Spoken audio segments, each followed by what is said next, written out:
memperingati Maulidur Rasul tak lain dan tak bukan tujuannya untuk lebih mengenal lagi siapa Rasulullah SAW. Karena ada pepatah lama mengatakan tak kenal maka tak sayang maka tak cinta, tak cinta maka tak taat. Sementara ada perintah dari Allah Subhanahu wa taala untuk kita, wa ma atakumur rasulu fakhudhuhu wa ma nahakum anhu fantahu. Apa yang diperintah oleh Nabi laksanakan, dan apa yang dilarang oleh Nabi tinggalkan. Bahkan Allah Subhanahu wa taala lebih menegaskan lagi, qul in kuntum tuhibbunallah fattabi'uni yuhibbukumullah wa yaghfir lakum dzunubakum wallahu ghafurur rahim.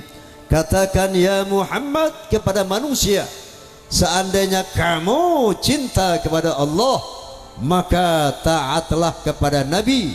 Kalau kamu taat kepada Nabi, maka Allah akan mencintai kamu dan akan mengampuni dosa-dosamu. Mau dicintai Allah, mau diampuni dosa-dosa kita oleh Allah, maka taatlah kepada Nabi. Karena pada hakikatnya ketaatan kepada Nabi adalah ketaatan kepada Allah Subhanahu wa ta'ala. Bahkan Rasulullah SAW bersabda, kullu ummati yadkhulunal jannah illa man aba. Nabi bersabda, semua umatku masuk surga illa man aba, kecuali yang tidak mau. Para sahabat bertanya, ya Rasulullah, wa man aba, siapa Nabi yang enggak mau masuk surga teh? Qala man ata'ani dakhalal jannah wa man asani faqad aba. Barang siapa yang taat kepadaku, itulah yang mau masuk surga. Yang tidak taat kepadaku, itulah yang tidak mau masuk surga. Nah, oleh karena itu, mari malam ini kita perdalam pengenalan kita kepada Rasulullah, agar muncul ketakjuban kita kepada Rasulullah, selanjutnya muncul cinta kita kepada Rasulullah, dan akhirnya muncullah ketaatan kita kepada Rasulullah sallallahu alaihi wasallam. Kita mulai dari biografi singkat beliau. Setuju? Setuju? Beliau adalah Muhammad bin Abdullah bin Abdul Muttalib bin Hashim bin Abdi Manaf bin Qusay bin Hakim bin Murrah bin Ka'ab bin Lu'ay bin Ghalib bin Fihr bin Malik bin An-Nadar bin Kinanah bin Khuzaimah bin Mudrikah bin Ilyas bin Mudar bin Nizar bin Ma'ats bin Adnan. Selanjutnya beliau adalah keturunan Nabi Ismail alaihi salam bin Nabi Ibrahim alaihi salam. Beliau dilahirkan pada saat subuh hari. Harinya hari, oi mesti tahu, harinya hari Senin, bulannya bulan, tanggalnya tanggal 12, tahunnya tahun gajah, bukan tahun macan. Sekarang nih tahun ayam api cina. Kenapa dikatakan lahir pada tahun gajah? Karena saat beliau sallallahu alaihi wasallam dilahirkan ke muka bumi, saat itu terjadi penyerangan tentara gajah di bawah pimpinan Raja Abraha yang mau menghancurkan Ka'bah. Sejarah ini diabadikan Allah Subhanahu wa taala dalam Al-Qur'anil Karim dalam surat Al-Fil. Alam tara kaifa fa'ala rabbuka bi ashabil fil alam yaj'al kaidahum fi tadlil wa arsala 'alaihim tayran ababil tarmihim bihijaratin faj'alahum ka'asfim ma'kul. Bahwa Allah telah menurunkan tentaranya berupa burung-burung ababil yang dalam setiap genggaman mereka menggenggam batu dari neraka dan melontari tentara gajah yang meruntuhkan Ka'bah sehingga hancur lumat seperti rumput yang dikunyah. Maka beliau sallallahu alaihi wasallam dinyatakan lahir pada tahun gajah. Beliau adalah seorang nabi di antara 124.000 nabi. Ada berapa nabi? 124.000 nabi. Di antara 124.000 nabi ada 313 rasul. Beliau adalah nabi dan rasul yang teragung di antara seluruh nabi dan seluruh rasul. Paling tidak ada beberapa alasan. Yang pertama, karena wilayah dakwah beliau tidak sama dengan wilayah dakwah para nabi. Kalau nabi-nabi yang lain semuanya hanya diutus untuk bangsanya masing-masing, untuk negaranya masing-masing. Contoh, Nabi Lut alaihi salam diutus Allah subhanahu wa ta'ala hanya untuk bangsanya, yaitu bangsa Sadum. Nabi Hud alaihi salam hanya diutus untuk bangsanya, yaitu bangsa Ad. Nabi Saleh alaihi salam hanya diutus untuk bangsanya, yaitu bangsa Thamud.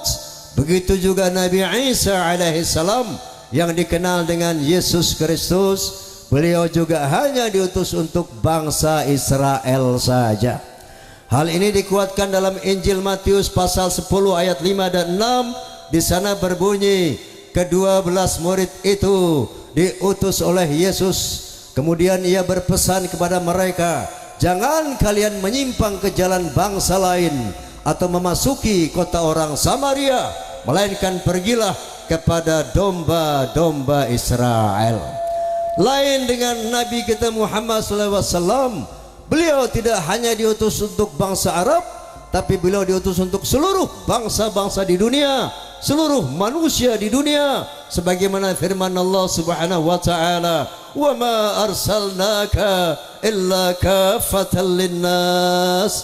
Ya Muhammad, tidaklah engkau aku utus kecuali untuk seluruh manusia di dunia ini, untuk seluruh bangsa, suku bangsa di dunia ini. Karena beliau visi misinya, ruang lingkup dakwahnya bersifat universal, maka beliau diberikan bekal kitab suci Al-Quranul Karim yang sangat holistik, komprehensif, lengkap, menyeluruh, sempurna, sebagaimana firman Allah Subhanahu wa taala, "Al-yauma akmaltu lakum dinakum." Hari ini aku sempurnakan agamamu.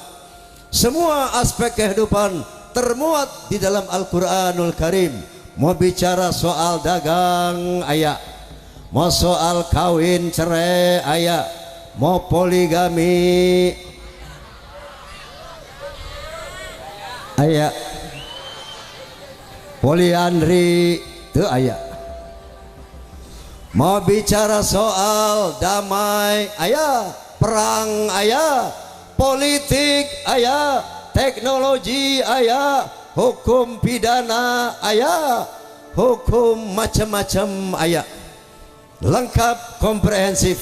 Sampai-sampai seorang Profesor Dr. Arnold Toynbee, seorang sosiolog berkebangsaan Amerika, sah? Profesor Arnold Toynbee, sah? Bang Toyib. Toynbee, sah?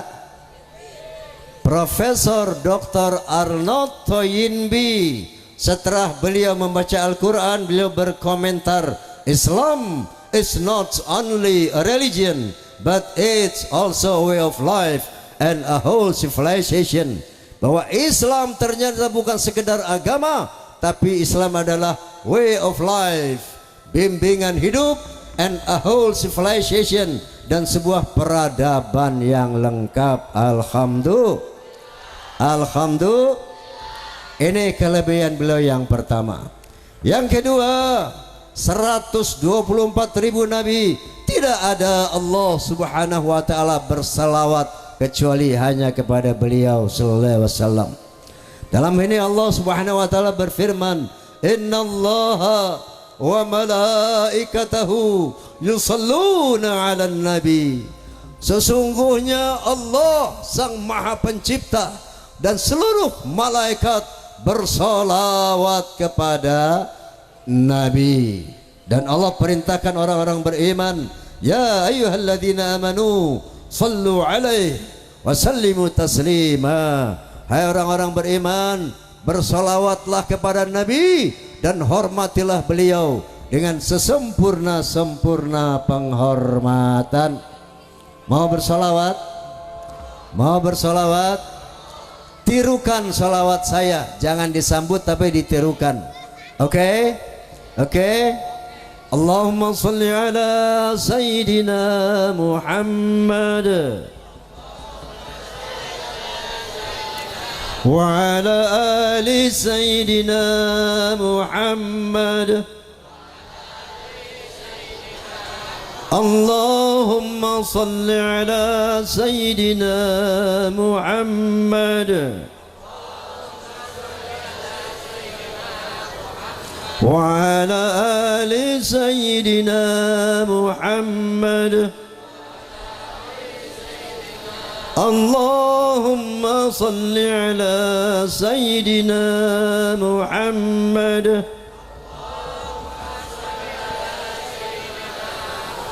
وعلى آل سيدنا محمد. Sabaraha kali orang salawat? 3 kali. Nabi sallallahu alaihi wasallam bersabda, man shalla alayya salatan wahidatan sallallahu alaihi biha asran wa man shalla alayya asran sallallahu alaihi biha mi'atan atau kama qala Rasulullah sallallahu alaihi wasallam. Barang siapa yang bersalawat kepadaku 1 kali, maka Allah akan bersalawat kepadanya 10 kali. Barang siapa yang bersalawat kepadaku 10 kali, maka Allah akan bersalawat kepadanya 100 kali. Amin. Amin. Makanya sering-sering salawatnya, karena dengan bersalawat kepada Nabi itu sama dengan mengundang salawat Allah kepada kita. Kalau Allah sudah bersalawat kepada manusia, insya Allah berkah selamat dunia akhirat. Amin. Yang ketiga kelebihan beliau adalah syafaat. Tahu syafaat? Naon? Syafaat rekomendasi. Tahu rekomendasi? Satu bentuk usulan kepada Allah untuk memberi pertolongan kepada manusia. Ini namanya syafaat. Nanti pada hari kiamat seluruh manusia berbondong-bondong mendatangi Nabi Adam, mendatangi Nabi Musa, mendatangi Nabi Isa. Mereka minta agar diberikan rekomendasi, agar diberikan pertolongan oleh Allah Subhanahu wa taala. Tapi semua nabi angkat tangan. Kami tidak diberikan izin oleh Allah untuk memberi syafaat. Silakan datang kepada Muhammad, karena hanya beliau yang diberi syafaat oleh Allah Subhanahu wa taala. Dalam hal ini Rasulullah bersabda, likulli nabiyyin da'watun qad da'a biha fastujibat faj'altu da'wati syafa'atan li ummati yaumil qiyamah. Seluruh nabi punya doa pamungkas dan mereka telah memanjatkan doanya dan Allah telah mengabulkan doa mereka. Namun aku simpan doa pamungkasku agar aku jadikan syafaat nanti pada hari kiamat. Mau dapat syafaat Nabi? Mau dapat syafaat Nabi? Cintailah Nabi sallallahu alaihi wasallam. Kelebihan beliau yang lain mengenai akhlak. Apa? Kiai Haji Zainuddin MZ almarhum, Allahumma ighfir lahu, amin, warhamhu, amin, wa'afihi, amin.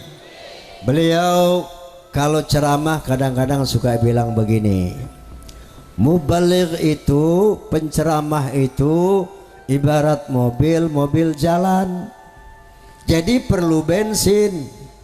Kalau mustami'in mustami'at ibarat mobil mogok, jadi nggak perlu bensin. Faham? Faham? Nah, kelebihan Nabi yang keempat masalah akhlak. Semua Nabi, 124.000 Nabi, misinya satu, untuk menyampaikan la ilaha illallah. Maka semua Nabi Islam misinya satu, sampaikan kepada manusia tidak ada Tuhan kecuali Allah, jangan menyembah kecuali hanya kepada Allah. Namun Nabi Muhammad di samping itu ada spesifikasi beliau, yaitu sebagaimana sabdanya, innama bu'ithu liutammima makarimal akhlak, sesungguhnya aku dibangkitkan untuk menyempurnakan akhlak yang mulia. Secara orientatif akhlak ada tiga: akhlak kepada Allah, akhlak kepada sesama manusia, akhlak kepada alam yaitu binatang dan tanaman. Secara kualitatif akhlak juga ayat tilu, yaitu pertama akhlakul ammah, akhlak yang standar, akhlak yang biasa-biasa saja. Yang kedua akhlakus sayyi'ah, akhlak yang buruk, yang jahat. Yang ketiga dan utama akhlakul karimah, akhlak yang mulia. Inilah yang dicontohkan oleh Rasulullah, akhlakul karimah. Akhlak kepada Allah, misalnya ada orang tara sholat, ada orang tara puasa. Ini orang berakhlakus sayyi'ah kepada Allah, akhlaknya buruk terhadap Allah. Kenapa? Dia dihidupkan oleh Allah, dia disehatkan oleh Allah, dia diberikan apapun oleh Allah, tapi dia tidak pandai berterima kasih sama Allah. Ini akhlakus sayyi'ah kepada Allah subhanahu. Seandainya ibu sholat 5 waktu, puasa di bulan Ramadan tanpa sholat sunat, tanpa puasa sunat, ini akhlakul ammah kepada Allah, akhlak yang standar, akhlak yang biasa-biasa saja. Tapi yang dicontohkan oleh Rasulullah yaitu akhlakul karimah kepada Allah. Di samping sholat 5 waktu, beliau sholat sunat sampai bengkak-bengkak kakinya. Di samping puasa Ramadan, beliau puasa sunnah, yaitu Senin Kemis, Senin Kemis, Senin Kemis, Masya Allah. Dan puasa-puasa sunnah lainnya. Ini contoh akhlakul karimah kepada Allah subhanahu. Allah kepada akhlak kepada sesama manusia juga kayak gitu. Ada akhlak yang standar, misalnya ibu ngirim pisang goreng ke tetangga. Kemudian kenapa bu ngirim pisang goreng? Tetangga sok ngirim tahu goreng. Membalas kebaikan dengan kebaikan. Itu akhlakul ammah, akhlak yang standar. Yang kedua akhlakus sayyi'ah, akhlak yang buruk. Begitu dikirim pisang goreng, boro-boro ngirim balik singkong goreng, malah diomongin tetangganya. Padahal mungkin pisangnya itu boleh ngutang tuh. Orang nggak ada kerjaannya lakinya. Ini akhlak yang buruk. Akhlakul sayyi'ah, akhlakul karimah, berbuat baik kepada orang yang jahat. Ini yang dicontohkan oleh Rasulullah. Contoh, misalnya ketika di Mekah, kalau beliau mau ke Masjidil Haram, itu lewat gang kecil, di mana kiri kanan ada rumah tingkat dari tanah. Di situ ada tinggal seorang Yahudi yang benci banget sama Nabi. Kalau Nabi lewat di Ciduhan, Nabi cuma mengusap kepala, menoleh, tersenyum.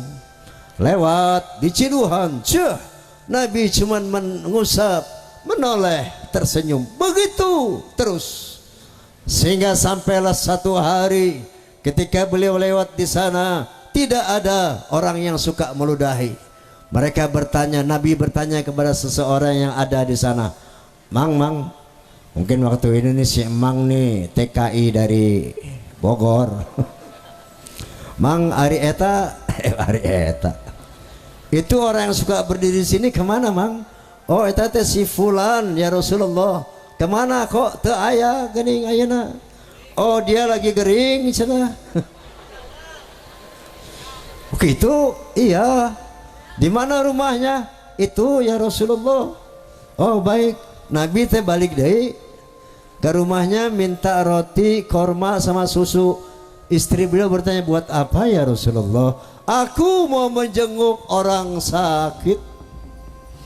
Itu orang sakit yang suka meludahi beliau, bukan dibenci, bukan dibalas ludah, tapi dibalas dengan membawakan roti, susu, kurma, dibawakan dan didoakan. Ini akhlakul karimah. Beliau pernah dakwah di Taif, dilempari batu oleh orang Taif, berdarah tangan, kaki dan wajahnya. Jibril alaihi salam yang selalu mendampingi beliau berbisik kepada beliau, ya Muhammad, angkat tanganmu kepada Allah. Sebagaimana para nabi kalau didurhakai oleh umatnya, mereka minta agar umatnya dihukum. Minta sama Allah, biar aku yang himpit nanti orang Taif ini dengan 2 buah bukit. Apa jawab Nabi, Bu? Jangan ya Jibril.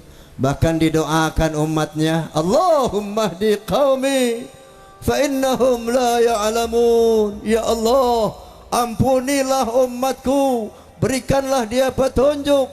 Mereka melempari aku dengan batu karena mereka tidak mengerti. Ini akhlak Rasulullah sallallahu alaihi wasallam. Dihina, dicaci, disakiti, dilempari, tidak pernah marah, bahkan mendoakan orang yang menganiayanya. Bu, Pak, kalau Anda dilempar batu seperti Rasulullah, apakah Anda balas lempar batu? Anda marah atau Anda doakan? Oh, gua bacok. Tapi di situ aya nu bager tuh. Pak Haji, urang mah mun dibaledog ku batu, saya mah teu males Pak Haji. Males nangan di baledog deui, mung make roti Pak Haji. Roti naon Kang? Roti tawar. Oh kitu semuhun. Ngan jerona batu bata. Allah Subhanahu wa taala berfirman, laqad kana lakum fi rasulillahi uswatun hasanah. Sesungguhnya dalam kepribadian Nabi terdapat contoh-contoh akhlak yang mulia. Untuk siapa? Liman kana yarjullah wal yawmal akhir wa dzakarallaha katsira. Yang bisa meniru akhlak Nabi adalah orang yang berharap bertemu dengan Allah, orang yang berharap masuk surga nanti di akhirat, mengharapkan keindahnya surga. Yang ketiga, orang yang banyak berzikir kepada Allah. Ini baru bisa meniru akhlak Nabi. Faham? Faham? Untuk bisa berharap berjumpa dengan Allah, tentunya kita harus kenal sama Allah. Sudah kenal sama Allah? Sudah kenal sama Allah? Saya mau cerita. Saya pernah ketemu seorang ateis. Tahu ateis? Naon? Orang yang tidak beragama, orang yang tidak percaya sama Tuhan. Saya ketemu di Kuala Lumpur. Saya tanya, Bung, apa Anda percaya sama Tuhan? Apa? Tuhan? Oh, no way. Tuhan is bullshit. Tuhan itu bohong. Tuhan gak ada Tuhan. Kenapa Anda bilang tidak ada? Karena Tuhan tidak kelihatan. Lalu setiap yang tidak kelihatan sama aja sama tidak ada. Masa dia bilang yang tidak kelihatan sama dengan tidak ada? Saya mau tanya, angin kelihatan apa enggak? Ada apa enggak? Begitu juga mau lihat Allah, bukan pakai mata, tapi pakai akal, pakai otak, pakai akal, pakai la tudrikuhul absar wa huwa yudrikul absar. Allah tidak dapat dijangkau oleh pandangan mata. Kenapa? wa huwal latiful khabir, karena Allah maha halus dan maha mengetahui, maha halus, latif. Ini orang ateis sombong, sok pengen melihat Tuhan, ngelihat kentut aja lo nggak bisa. Betul, betul. Sombong, sok pengen lihat Tuhan. Matahari ciptaan siapa? Bisa nggak manusia memandang matahari? Tidak bisa. 5 menit kamu pandang matahari, buta dijamin. Betul. Apatah lagi Allah yang menciptakan matahari, nurun ala nur, cahaya di atas cahaya. Nggak mungkin manusia bisa melihat Allah subhanahu wa ta'ala. Kalau mau lihat Allah nanti pada hari kiamat, Allah akan memperlihatkan fisiknya, zatnya, dan kita bisa melihat Allah dengan kondisi mata kita yang asli nanti di akhirat. Tapi untuk meyakini keberadaan Allah di dunia bukan dengan melihat fisiknya, tapi dengan melihat, memikirkan ciptaannya. Maka Rasulullah bersabda, tafakkaru fi khalqillah wala tatafakkaru fi dzatillah. Renungkan, fikirkan ciptaan Allah, jangan memikirkan zat Allah. Otak kita nggak nyampe untuk memikirkan bagaimana fisik Allah subhanahu wa ta'ala. Oleh karena itu dalam Al-Quranul Karim banyak ayat-ayat yang mengajak kita manusia untuk memperhatikan ciptaan Allah agar kita yakin bahwa Allah teh aya. Salah satu firman-Nya, a'udzubillahi minasyaitonirrajim, inna fi khalqis samawati wal ard wa ikhtilafil laili wan nahar wal fulkil lati tajri fil bahri bima yanfa'un nas wa ma anjalallahu minas sama'i min ma'in fa ahya bihil arda ba'da mautiha wa batha fiha min kulli dabbah wa tasrifir riyahi wa sahabil musakhkhari bana sama'i wal ard la ayatil liqaumin ya'qilun. Sadaqallahul azim. Allah subhanahu wa ta'ala berfirman, sesungguhnya pada penciptaan langit, pada penciptaan bumi, pada terjadinya pergantian malam dan siang yang begitu teratur, bisanya kapal-kapal berlayar di lautan dengan membawa hal-hal yang bermanfaat buat manusia, diturunkannya air hujan dari langit, dengan air itu dihidupkan bumi yang mati, ditebarkannya berbagai macam jenis binatang di muka bumi, dan terjadinya pergeseran awan dan angin di antara langit dan bumi. Itu bukti bahwa Allah ada bagi orang-orang yang berakal. Sudah yakin ada Allah? Sudah yakin ada Allah? Masih kendor? Yuk kita tingkatkan tafakur kita kerucutkan lagi. Iya, di Bogor ini saya lihat banyak tanaman, betul? Seueur tatangkalan, betul? Allah subhanahu wa ta'ala berfirman, afara'aitum ma tahruthun, tidakkah kamu perhatikan pohon-pohon yang kamu tanam? Ayah pohon mangga, jeruk, durian, duku dan sebagainya. Lalu Allah bertanya, a antum tazra'unahu am nahnu zari'un? Kamukah yang menumbuhkan pohon-pohon yang kamu tanam, atau aku yang menumbuhkan? Ini pertanyaan Allah buat orang yang masih ragu. Kita yang menanam, lalu Allah bertanya, kamukah yang menumbuhkan pohon-pohon yang kamu tanam, atau Allah? Siapa yang menumbuhkan tanaman? Allah. Selama ini kita tidak pernah berpikir siapa yang memberi, yang menumbuhkan tanaman yang kita tanam, memberikan buah. Kita tanam satu biji namanya rambutan, tapi dilimpahkan berjuta-juta biji rambutan sepanjang tahun tanpa bayar.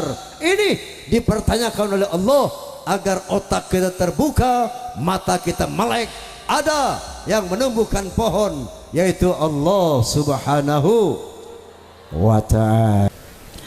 Ada lagi orang ateis, nggak percaya Tuhan. Dia bilang, orang mah kalau udah mati mah mati aja. Bohong tuh, ada azab neraka, nikmat surga segala. Alah, omong kosong. Kenapa? Ya, buktinya nggak ada orang mati balik lagi cerita soal surga, cerita neraka.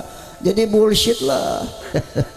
Hei, yang masih ragu-ragu tentang hari akhirat, Allah Subhanahu wa taala menyapa Anda. Qul in kuntum fi raibin minal ba'tsi fa inna khalaqnakum min turab, thumma min nutfah, thumma min 'alaqah, thumma min mudghah. Katakan ya Muhammad kepada orang-orang yang masih ragu kepada hari kebangkitan, kepada hari kiamat, kepada surga dan neraka. Baik, tapi katakan kepada mereka, tolong perhatikan bagaimana aku menciptakan tubuh mereka.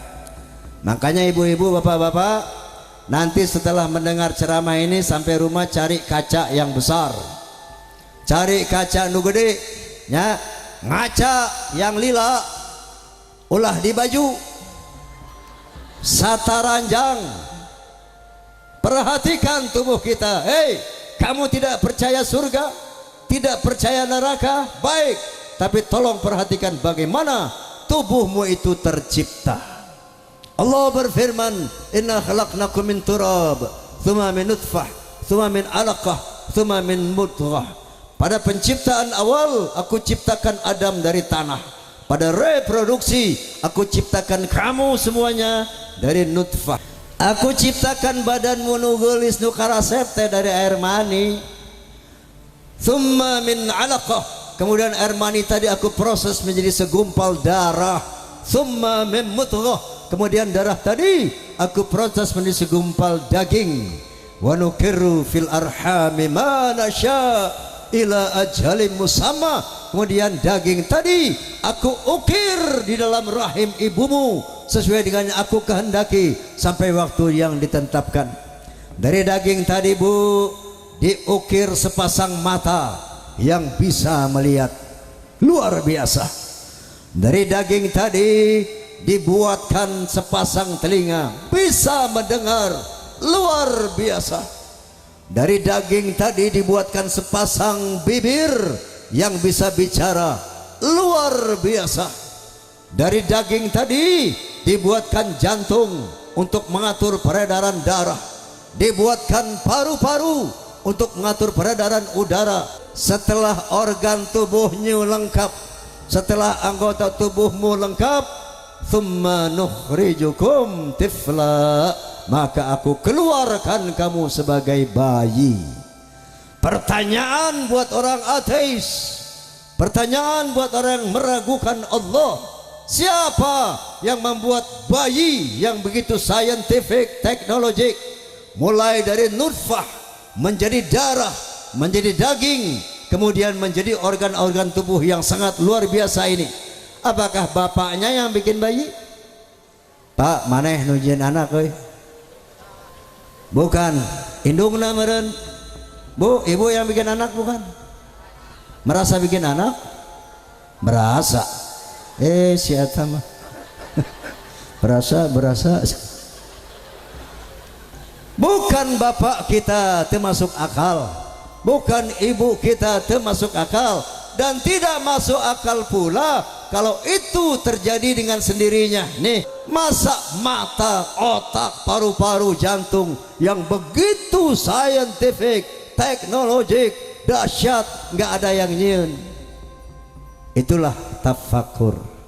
Fikirkan ciptaan Allah, maka kamu akan yakin bahwa Allah ada.